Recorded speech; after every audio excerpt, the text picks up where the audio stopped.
একটা সাধারণ road trip, স্বামী স্ত্রীর একটু সময় কাটানোর পরিকল্পনা, কিন্তু সেই সফরই পরিণত হয় দুঃস্বপ্নে। আজকের গল্প এমন এক মুভির যেখানে ভয়, বাস্তবতা আর নিষ্ঠুরতার সীমা এক এক সাথে মিশে গেছে। গল্পের কেন্দ্রবিন্দুতে রয়েছে মীরা আর অর্জুন নামের এক আধুনিক দম্পতি, যারা শহরের ব্যস্ত জীবন থেকে একটু মুক্তি পেতে বেরিয়ে পড়ে হাইওয়ে NH10-এ। কিন্তু পথিমধ্যেই তারা এমন এক ঘটনার সাক্ষী হয়ে যায় যেখানে কিছু মানুষ নিজেরাই আইন হয়ে ওঠে। একটা পুরো গ্রামের লোক এদের পেছনে লাগে। এই নির্জন হাইওয়েতে আসলে সেদিন কি ঘটনা ঘটেছিল, আর এই দুইজন স্বামী স্ত্রীর সাথে সেদিন কি হয়েছিল, সেটা জানতে হলে দেখতে হবে আজকের মুভির এক্সপ্লেনেশন, যার নাম NH10। তাহলে চলুন আর দেরি না করে চলে যাই মূল এক্সপ্লেনেশনে। সিনেমার শুরুতেই আমরা অর্জুন এবং মীরাকে দেখতে পাই। ইন্ডিপেন্ডেন্ট এবং সুখী এক দম্পতি। মীরা এবং অর্জুন পরস্পরকে খুব ভালোবাসতো। দুজনেই তারা চাকরি করত। সেদিন রাতের বেলা অর্জুন তার বন্ধুর পার্টিতে যাচ্ছিল, সাথে মীরা ছিল। পার্টিতে পৌঁছে তার খুব এনজয় করছিল, কিন্তু হঠাৎই মীরার একটা ফোন আসে তার অফিস থেকে। ইমার্জেন্সি কল, মীরাকে এখনই অফিসে যেতে হবে। অর্জুনকে জানালে অর্জুন কিছুটা রাগ করে, কিন্তু কিছুই করার ছিল না, আর তাই সে মীরার কথায় রাজি হয়ে যায়। অর্জুনকে পার্টিতে রেখে মীরা একাই বেরিয়ে পড়ে অফিসের উদ্দেশ্যে। অনেক রাত হয়ে গিয়েছিল। মীরা একাই গাড়ি ড্রাইভ করে যাচ্ছিল, কিন্তু হঠাৎ করেই তার গাড়ির সামনে একটা বাইক চলে আসে। মীরা কিছুটা বিরক্ত হয়ে বারবার হর্ন দিচ্ছিল, কিন্তু বাইকটা সামনে থেকে সরছিল না, আর এক পর্যায়ে বাইকটা তার গাড়ির সামনেই দাঁড়িয়ে পড়ে। মীরাও গাড়িটা থামিয়ে দেয়। বাইক থেকে নেমে লোকগুলো তার গাড়ির দিকে এগিয়ে আসছিল। সে পিছিয়ে যেতে চায়, কিন্তু পেছনে একটা গাড়ি দাঁড়িয়েছিল। মীরা তার ফোনটা বের করে কাকে যেন কল করে, আর ঠিক তখনই বাইকে থাকা লোকগুলো এসে তার গাড়ির কাঁচ ভেঙে ফেলে। কিন্তু মীরা এখানে সাহসিকতার পরিচয় দেয়। সে মোটরসাইকেলটা পাশ কাটিয়ে দ্রুত গাড়িটা নিয়ে সেখান থেকে বেরিয়ে যায়, আর এবারের মতো বেঁচে যায়। পরের দিন সকালবেলা মীরা আর অর্জুন যায় পুলিশ স্টেশনে, কিন্তু যথারীতি পুলিশ কিছুই করতে পারে না। সে সময় চারপাশ খুব অন্ধকার থাকায় মীরা মোটরসাইকেলের নাম্বার প্লেট বা লোক দুটোর চেহারা কিছুই দেখতে পায়নি, তাই পুলিশের কিছুই করার ছিল না। পুলিশ তাদেরকে বুদ্ধি দেয়, আপনাদের যেহেতু রাতের বেলা বেরোতে হয়, তাই আপনারা একটা লাইসেন্স করা বন্দুক সাথে রাখতে পারেন। আর অন্যদিকে আমরা দেখতে পাই মীরা খুব আপসেট হয়ে পড়েছিল এই ঘটনায়। তারা ঠিক বুঝতে পারছিল না তাদের কি করা উচিত। তারা পুলিশের কথা মতো একটা লাইসেন্স করা বন্দুক নিয়ে নেয়। আর অন্যদিকে আমরা দেখতে পাই অর্জুন মীরাকে খুশি করার জন্য তার বার্থডেতে একটা প্ল্যান তৈরি করে। অর্জুন একটা রোড ট্রিপের প্ল্যান করে। তারা হরিয়ানা প্রদেশের বসন্তপুর নামের একটি গ্রামে ঘুরতে যাবে, আর সেইখানে একটা রিসোর্টে কিছুদিন নিজেদের মতো করে সময় কাটাবে। আসলে কাজের অনেক প্রেসারে তাদের হানিমুনটা এখনো হয়ে ওঠেনি। কথা মতো তারা রওনা দেয় বাই রোড, আর এই রোডের নামে এই সিনেমার নামকরণ করা হয়েছে NH10, অর্থাৎ ন্যাশনাল হাইওয়ে 10। তারা তো বেরিয়ে পড়ে। কিছু দূর যাওয়ার পর অর্জুন আর রাস্তাটা চিনতে পারে না, আর সেখানে থাকা কিছু লোককে সে জিজ্ঞেস করে এই রাস্তাটা কোন দিকে গিয়েছে। কিন্তু লোকগুলো অর্জুনের কথা স্বাভাবিক উত্তর দেয় না, কিছুটা টিটকারি সুরে কথা বলে। আর তাই অর্জুন তাদেরকে আর কিছু জিজ্ঞাসা না করে আরো সামনের দিকে এগিয়ে যায়, আর সেখানে একটা ধাবাতে এসে থামে। আর সেই সময় হঠাৎ করে তাদের গাড়ির সামনে একটা ছেলে মেয়ে চলে আসে। ছেলেটা চিৎকার করে বলছিল, পিঙ্কি চল এখান থেকে, আমরা পালাই, ওরা আমাদেরকে ধরে ফেলবে। অর্জুন আর মীরার কাছে ব্যাপারটা অদ্ভুত লাগলেও তারা বেশি একটা গুরুত্ব দেয় না। এরপর মীরা চলে যায় ওয়াশরুমে, আর সেইখানে সেই মেয়েটা আবারও চলে আসে, আর মীরাকে অনুরোধ করতে থাকে, প্লিজ দিদি আমাদেরকে বাঁচান, ওরা আমাকে এবং আমার স্বামীকে মেরে ফেলবে, আমাদেরকে সাহায্য করুন, আপনাদের গাড়িতে আমাদেরকে লিফট দিন। কিন্তু মীরা মেয়েটিকে ইগনোর করে ওয়াশরুম থেকে বেরিয়ে আসে। অজানা অচেনা জায়গা, আর মেয়েটাও অচেনা। আর কিছুদিন আগে মীরার সাথে যা ঘটে গিয়েছে তার নিয়েও সে আপসেট ছিল, আর তাই সে নতুন কোনো ঝামেলায় জড়াতে যাচ্ছিল না। সে যখন অর্জুনের কাছে এসে বসে তখন তারা দেখতে পায় কিছু লোক সেই ছেলে এবং মেয়েটাকে অনেক মারছে এবং তাদেরকে কোথাও ধরে নিয়ে যাওয়ার চেষ্টা করছে। বাঁচার জন্য ছেলে মেয়ে দুটো খুব কাকুতি মিনতি করছিল, কিন্তু তাদেরকে ছাড়ছিল না, কেউই সামনের দিকে আগাচ্ছিল না। আর তাই দেখে অর্জুন সেদিকে এগিয়ে যায় আর জিজ্ঞেস করে এখানে কি হচ্ছে, ওদেরকে কেন ধরে নিয়ে যাওয়া হচ্ছে। তাদের মধ্যে থাকা এই লোকটা, যার নাম সাদবীর, সে বলে এটা আমাদের পার্সোনাল ব্যাপার, আর পিঙ্কি আমার বোন হয়, আর তাই তুই এই ব্যাপারটা থেকে দূরে থাক। আর এটা বলে সাদবীর পিঙ্কি এবং তার স্বামী মুকেশকে সেখান থেকে ধরে নিয়ে যেতে থাকে। ওদেরকে যখন গাড়িতে ওঠাচ্ছিল তখন অর্জুন আবারও সাদবীরের কাছে যায় আর তার কাঁধে হাত রেখে বলে ভাই। আর এটা বলা মাত্রই সাদবীর আর কোনো কথা না বলে ঘুরেই ঠাস করে অর্জুনের গালে একটা চড় মারে, আর তার দিকে তাকিয়ে ঠান্ডা দৃষ্টিতে বলে, বলেছি না এটা আমাদের পার্সোনাল ব্যাপার, তুই এর থেকে দূরে থাক। আর তারপর সাদবীর গাড়ি নিয়ে সেখান থেকে চলে যায়। এতগুলো মানুষের সামনে অর্জুন অপমানিত হয়, বিশেষ করে মীরার সামনে, কিন্তু সে কিছুই বলে না, চুপ করে থাকে। আর এর কিছুক্ষণ পর তারা আবারও রওনা হয়। গাড়ি চালানোর সময় অর্জুন ভীষণ গম্ভীর হয়েছিল, কারণ সে ছেলে মেয়ে দুটোর জন্য কিছুই করতে পারেনি, এজন্য তার মনটা খারাপ ছিল। আর তাছাড়া তার স্ত্রীর সামনে তাকে অপমানিত হতে হয়েছিল। কিছু দূর যাওয়ার পর আবার তারা সাদবীরের গাড়িটা দেখতে পায়, সেটা একটা জঙ্গলের দিকে ঢুকে যাচ্ছিল। অর্জুন গাড়িটার পিছু করে এবং মেইন রোড থেকে নেমে তারা একটা মাটির রাস্তায় চলে আসে। মীরা বারবার অনুরোধ করছিল তাদের পিছু না করার জন্য। সে বলছিল, আমরা কেন এদের পিছু করছি, এটা ওদের পার্সোনাল ব্যাপার, ওরা মিটমাট করুক, আমরা কেন ঝামেলায় জড়াচ্ছি। তাছাড়া ওদের গ্রুপে প্রায় 5-6 জন লোক রয়েছে, তুমি একা ওদের সাথে পারবে না। অর্জুন কোনোভাবেই মীরার কথা শুনে না। এক পর্যায়ে তারা গাড়িটা দেখতে পায়। গাড়িটা একটা নীরব জায়গায় দাঁড়িয়ে ছিল। মীরা রিকোয়েস্ট করতে থাকে, চলো আমরা এখান থেকে চলে যাই, আমরা এই ঝামেলা জড়াতে চাই না। অর্জুন গাড়ি থেকে নেমে তার পিস্তলটা বের করে। এবার মীরা প্যানিক করতে থাকে, চিৎকার করতে থাকে। অর্জুন তাকে শান্ত করে আর বলে, দেখো মীরা, এরা ভীতু গ্রামের লোক, আমি যাব শুধু আর বন্দুকটা দিয়ে ওদেরকে একটু ভয় দেখাবো আর চলে আসবো। তুমি একদম ভয় পেও না, তুমি গাড়িতে আমার জন্য অপেক্ষা করো আর গাড়ির দরজাটা এবং জানালাগুলো লক করে দাও। আর এটা বলে অর্জুন বন্দুকটা নিয়ে সামনের দিকে এগিয়ে যেতে থাকে। কিছু দূর যাওয়ার পর সে সাদবীরদের গাড়িটা দেখতে পায়, কিন্তু গাড়িটা এক জায়গায় দাঁড়িয়ে ছিল, ভিতরে কেউই ছিল না। অর্জুন আরো কিছুটা সামনে এগিয়ে যায় আর সামনে গিয়ে সে যা দেখতে পায় তা দেখে সে নিজের চোখকেও বিশ্বাস করতে পারছিল না। সে দেখতে পায় সাদবীর এবং তার সাঙ্গপাঙ্গরা মিলে পিঙ্কি আর মুকেশকে প্রচুর মারধর করছে। মারতে মারতে এক পর্যায়ে মুকেশের পা ভেঙে ফেলে। পিঙ্কি চিৎকার করছিল, ভাই আমাদেরকে মাফ করে দে, আমরা ভুল করে ফেলেছি। কিন্তু সাদবীরের মধ্যে কোনো মায়াদয় দেখা যাচ্ছিল না। সে পিঙ্কির দিকে এগিয়ে যায় আর পিঙ্কিকেও অনেক মারতে থাকে। আর এক পর্যায়ে একটা বিশেষ শিশি খুলে সেটা পিঙ্কির মুখে ঢেলে দেয় আর পিঙ্কি সেখানে ছটফট করছিল। দূর থেকে দাঁড়িয়ে এসব দেখতে পেয়ে অর্জুন ভীষণ ভয় পেয়ে যায়। তার কাছে বন্দুক থাকার পরেও সে থরথর করে কাঁপছিল। অন্যদিকে আমরা মীরাকে দেখতে পাই, সে গাড়ির ভেতর চুপচাপ বসেছিল। অনেকক্ষণ বসে থাকার পরও অর্জুন ফিরে আসছিল না, তাই তার কিছুটা টেনশন হচ্ছিল। সে অর্জুনকে ফোন করে, কিন্তু অর্জুন ফোনটা গাড়ির ভেতরে ফেলে গিয়েছিল। মীরা গাড়ির দরজা খুলে বেরোতেই যাচ্ছিল, ঠিক তখনই মানসিক ভারসাম্যহীন এক ছেলে তার সামনে এসে পড়ে। মীরা প্রচন্ড ভয় পেয়ে চিৎকার করে ওঠে, কিন্তু কিছুক্ষণ পরে সে বুঝতে পারে ছেলেটা একদমই বাচ্চাদের মতো। ছেলেটার নাম ছোট, সে সাদবীরদের সাথেই ছিল। মীরা তার কাছ থেকে জিজ্ঞেস করে জানতে পারে অর্জুন কোন দিকে গিয়েছে আর সে গাড়ি থেকে নেমে গাড়িটা লক করে সেদিকে যেতে থাকে আর অর্জুনের নাম ধরে ডাকতে থাকে। অন্যদিকে আমরা অর্জুনকে দেখতে পাই, সে গাছের আড়ালে দাঁড়িয়ে এই ভয়ঙ্কর দৃশ্য দেখছিল। আর তখনই সে মীরার গলা শুনতে পায়। মীরার গলা শুনতে পেয়ে সে দৌড়ে যায় মীরার কাছে আর বলে, চলো এখান থেকে পালাতে হবে, এরা মানুষ নয়, মানুষরূপী জানোয়ার। মীরা বারবার জিজ্ঞেস করছিল কি হয়েছে। অর্জুন তাকে বলে, চলো এখান থেকে পালাতে হবে, দ্রুত গাড়ির দিকে চলো। তারা দৌড়চ্ছিল। হঠাৎ করেই রাস্তায় ছোট সামনে এসে দাঁড়ায় আর ছোটকে দেখে তো অর্জুন অনেক ভয় পেয়ে যায়, তার দিকে বন্দুক তাক করে। মীরা অর্জুনকে বাধা দেয় আর বলে, এই ছেলেটা একদমই বাচ্চাদের মতো, ওকে ভয় পাওয়ার কিছু নেই, ওকে গুলি করো না। কিন্তু একটু আগে অর্জুন যেই সব ঘটনা নিজের চোখে দেখে এসেছে তাতে করে সে অনেক ভয় পেয়ে গিয়েছিল। সে বন্দুক তাক করে ছোটকে গুলি করতেই যাচ্ছিল আর ঠিক তখনই সাদবীরের দলের লোক এসে একটা লোহার রড দিয়ে অর্জুনের মাথায় মারে আর অর্জুন সেখানে জ্ঞান হারায়। জ্ঞান ফিরলে অর্জুন দেখতে পায় সাদবীর তার সামনে বসে মীরার ফোনটা চেক করছিল। আসলে সাদবীররা ভাবছিল মীরা এবং অর্জুন হয়তো সাংবাদিক, তারা ফোনে তাদের কোনো ছবি তুলেছিল কিনা সেটাই চেক করছিল।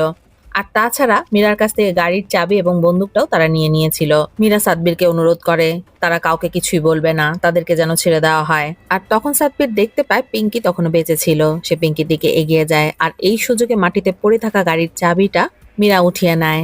সাদবীর পিঙ্কির কাছে যায় আর তখন পিঙ্কি প্রায় আধমরা হয়ে গিয়েছে। সে ভাই ভাই বলছিল, কিন্তু সাদবীরের চোখে মুখে কোনো দয়ার লেশ মাত্র ছিল না। সে বন্দুকটা তার বোনের দিকে তাক করে এবং মাথার মধ্যে গুলি করে তাকে শেষ করে দেয়। আর তারপর সাদবীর লোহার রডটা নিয়ে যায় মুকেশের দিকে আর তারপর তাকে মারতে থাকে আর মারতে মারতে এক পর্যায়ে তাকে শেষ করে দেয়। এই ভয়ঙ্কর দৃশ্য দেখে মীরা চিৎকার করে ওঠে। অর্জুন কোনোভাবে তাকে সান্ত্বনা দিচ্ছিল আর তখন ছোট এগিয়ে যায় মীরার দিকে। তার হাতে একটা ফুল ছিল, সে সেটা মীরাকে দিতে চাইছিল। অর্জুন খেয়াল করে তার বন্দুকটা ছোটর কাছে রয়েছে। সে মীরাকে বলে ফুলটা নিতে। মীরা ফুলটা নেয় আর তারপর সে বন্দুকটা চায়, কিন্তু ছোট বন্দুকটা দিতে চাইছিল না। আর তাই মীরা গাড়ির চাবিটা দেখায় আর বলে বন্দুক দিলে তাকে সে গাড়ির চাবিটা দেবে। ছোট বন্দুকটা দিয়ে দেয় আর গাড়ির চাবিটা নিয়ে নেয়। বন্দুকটা পাওয়া মাত্রই অর্জুন সেটা ছোটর দিকে তাক করে আর গাড়ির চাবিটা চায়, কিন্তু ছোট কিছুতেই গাড়ির চাবিটা দিতে চাইছিল না। অর্জুন জোর করে ছোটর কাছ থেকে গাড়ির চাবিটা কেড়ে নিতে চায় আর অন্যদিকে সাদবীরাও টের পেয়ে যায়। তারাও সেখানে ছুটে আসে আর ছোটকে বলতে থাকে গাড়ির চাবিটা দিয়ে দেওয়ার জন্য, কিন্তু ছোট কিছুতেই গাড়ির চাবিটা দিতে চাইছিল না। এক পর্যায়ে অর্জুনের হাতে থাকা বন্দুক থেকে গুলি বেরিয়ে যায় আর ছোট সেখানেই মারা যায়। আর তারপর অর্জুন আর মীরা ছুটতে থাকে। সাদবীরের লোকেরাও তাদের পিছু করছিল। তারা রাস্তা হারিয়ে ফেলেছিল, গাড়িটা কোন দিকে সেটা বুঝতে পারছিল না। তারা এইভাবেই পালাতে পালাতে এক পর্যায়ে সন্ধ্যা হয়ে যায়। তারা মেইন রোডের কাছে পৌঁছে যায়। মীরা গাড়ি থামানোর অনেক চেষ্টা করছিল, কিন্তু কোনো গাড়ি থামছিল না। আর তখন সেখানে সাদবীরের লোকজন চলে আসে। সাদবীর তার গাড়িটা নিয়ে অর্জুনের দিকে আসছিল। অর্জুন কোনো উপায় না পেয়ে বন্দুকটা বের করে সাদবীরের গাড়ির দিকে লক্ষ্য করে গুলি ছুটতে থাকে, কিন্তু একটা গুলিও তাদের গাড়িতে লাগছিল না, কারণ অর্জুন তো গুলি চালানোতে অভ্যস্ত ছিল না। মাত্র কয়েকদিনই হয়েছিল সে বন্দুকটা কিনেছিল। সাদবীরদের লোকজন মীরাদের কাছে চলে এসেছিল, আর তাই কোনো উপায় না দেখে মীরা এবং অর্জুন আবারও পালাতে থাকে। চারদিকে অন্ধকার, অর্জুন আর মীরা কোনো রাস্তা চিনত না, তারপরও তারা প্রাণ ভয়ে পালাতে থাকে। সাদবীরের লোকজনও গাড়ি নিয়ে তাদের পিছু করছিল। এক পর্যায়ে মীরা এবং অর্জুন আলাদা হয়ে যায়, তারপরেও তারা প্রাণ ভয়ে দৌড়াতে থাকে। সাদবীরের লোকেরা দুই ভাগ হয়ে দুজনের পিছু করে। এক পর্যায়ে মীরাকে তারা প্রায় ধরেই ফেলেছিল, কিন্তু মীরা বুদ্ধি করে সেখান থেকে পালিয়ে আসে। সে অসহায়ের মতো এদিক সেদিক ঘুরছিল, আর অন্যদিকে আমরা অর্জুনকে দেখতে পাই সেও একটা জায়গায় এসে লুকিয়ে পড়ে, আর বন্দুকটা চেক করে দেখতে পায় সেখানে মাত্র একটা গুলি রয়েছে। আর তখনই অর্জুন পেছনে শব্দ শুনতে পায়। সে গুলি করতেই যাচ্ছিল, কিন্তু সে দেখতে পায় সেটা আসলে মীরা ছিল। মীরা অর্জুনকে খুঁজে পেয়ে জড়িয়ে ধরে কাঁদতে থাকে। এরপর তারা দুজন একসাথে পালাতে থাকে, কিন্তু কিছু দূর যাবার পর সাদবীরের এক লোক হঠাৎ করেই তাদের সামনে চলে আসে, আর তাদের চোখে মুখে বালি ছিটিয়ে দেয়, আর অর্জুনের উপর একটা ছুরি নিয়ে ঝাঁপিয়ে পড়ে। অর্জুনের সাথে লোকটার অনেক মারামারি হয়, আর এক পর্যায়ে অর্জুনের পায়ে সেই লোকটা ছুরি ঢুকিয়ে দেয়, আর তাই মীরা তার হাতে থাকা বন্দুক দিয়ে লোকটাকে গুলি করে দেয়, আর লোকটা সেখানেই মারা যায়। মীরা আরেকটা গুলি করতে যাচ্ছিল, কিন্তু সে দেখতে পায় বন্দুকে গুলি নেই। আর তখন সেখানে সাদবীরের আরেকজন লোক চলে আসে, কিন্তু মীরা তাকে চিৎকার দিয়ে ভয় দেখিয়ে সেখান থেকে তাড়িয়ে দেয়, কারণ লোকটা তো জানতো না বন্দুকে গুলি নেই। আর তারপর মীরা অর্জুনের কাছে যায়, তার পা থেকে ছুরিটা খুলে নিজের কাছে রেখে দেয়, আর নিজের কোমর থেকে বেল্টটা খুলে অর্জুনের পায়ে বেঁধে দেয়, যেন অতিরিক্ত রক্তক্ষরণ না হয়। আর তারপর সেখান থেকে অনেক কষ্ট করে অর্জুনকে নিয়ে পালাতে থাকে। তারা পালাতে পালাতে একটা ব্রিজের নিচে চলে আসে। ব্রিজের নিচে একটা অন্ধকার জায়গায় অর্জুনকে বসিয়ে দেয় মীরা, আর সে যেতে থাকে সাহায্য আনার জন্য। সে যখন চলে যাচ্ছিল তখন অর্জুন পেছন থেকে তাকে ডাক দেয়, আর বলে হ্যাপি বার্থডে মীরা। আসলে রাত 12টা বেজে গিয়েছিল, মীরার জন্মদিনও শুরু হয়ে গিয়েছিল, আর এত ঝামেলার মধ্যেও অর্জুন তার বার্থডেটা ভুলেনি। মীরা কেঁদে ফেলে, আর হাউমাউ করে কাঁদতে কাঁদতে সে ছুটতে থাকে সাহায্যের আশায়। দৌড়াতে দৌড়াতে সে একটা পানির কল পায়, আর সেখান থেকে সে একটু পানি খেয়ে নেয়। আশেপাশে কোনো বাড়িঘরও ছিল না। পানি খেয়ে আবারও মীরা ছুটতে থাকে। কিছু দূর যাওয়ার পর সে একটা গাড়ির হেডলাইট দেখতে পায়, আর সাহায্য পাওয়ার আশায় গাড়িটার দিকে এগিয়ে যায়, কিন্তু সেখানে যে লোকগুলো বসেছিল তাদের চাহনি এবং কথাবার্তা মীরার কাছে পছন্দ হয় না। সে বুঝতে পারে লোকগুলোর মতলব ভালো নয়, আর তাই মীরা সেখানে না দাঁড়িয়ে আবারও ছুটতে থাকে। ছুটতে ছুটতে অবশেষে সে একটা পুলিশ স্টেশনের সামনে চলে আসে। অবশেষে মীরা যেন প্রাণ ফিরে পায়।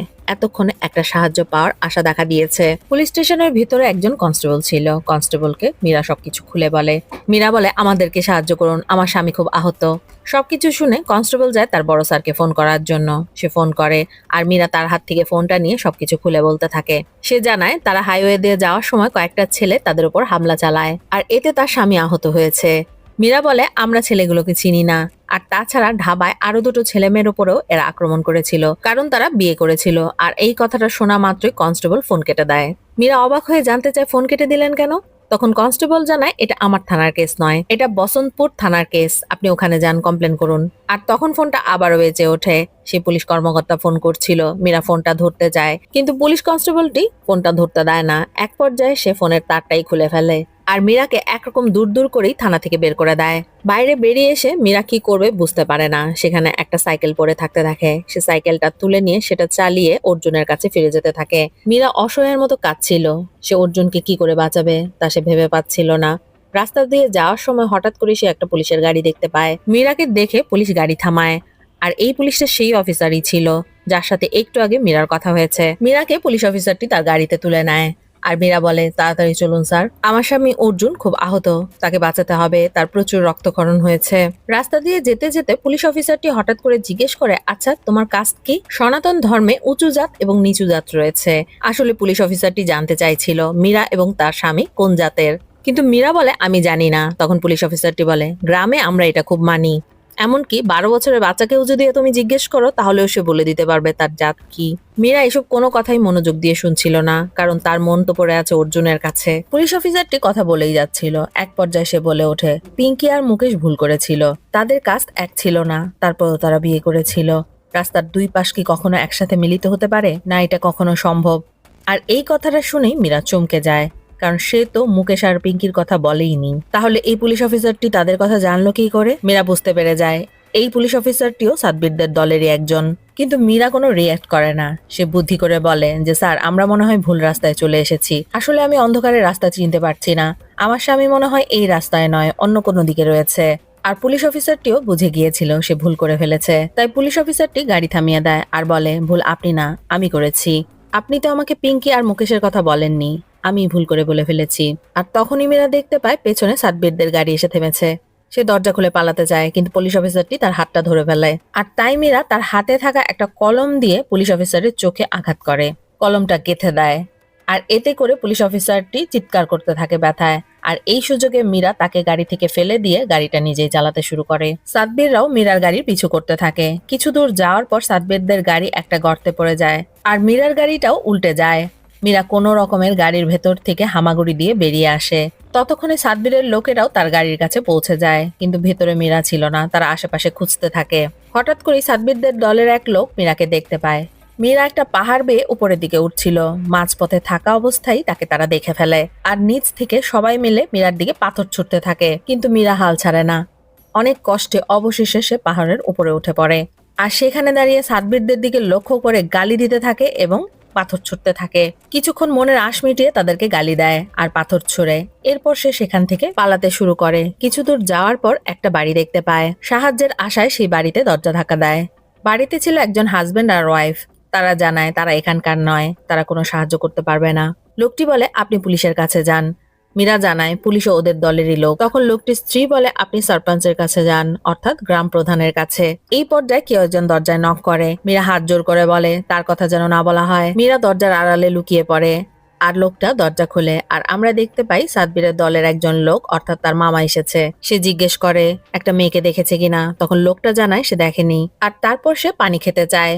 পানি খেয়ে সেখান থেকে সে চলে যায়। সেই বাড়ি থেকে বেরিয়ে মীরা যেতে থাকে পাশের গ্রামে, অর্থাৎ গ্রাম প্রধানের কাছে। কিন্তু সেই গ্রামে পৌঁছে দেখে সবার বাড়িতে তালা দেওয়া, পুরো গ্রাম ফাঁকা। আসলে গ্রামে একটা মঞ্চনাটক হচ্ছিল, তাই পুরো গ্রামের মানুষ সেটা দেখার জন্য সেখানে উপস্থিত ছিল। মীরা খুঁজতে খুঁজতে সেই অনুষ্ঠানের কাছে গিয়ে পৌঁছায়, আর সেখানে থাকা দুজন বাচ্চার কাছ থেকে সে জানতে পারে তাদের মধ্যে একজন হচ্ছে গ্রাম প্রধানের নাতি।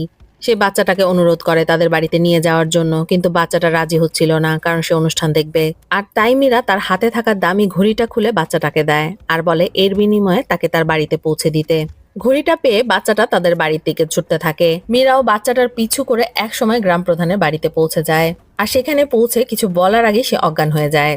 অজ্ঞান হয়ে পড়ে গেলে তাকে গ্রাম প্রধান আম্মাজি এবং তার ছেলের বউ ধরাধরি করে ঘরে নিয়ে যায় এবং তার সেবা শুশ্রূষা করতে থাকে।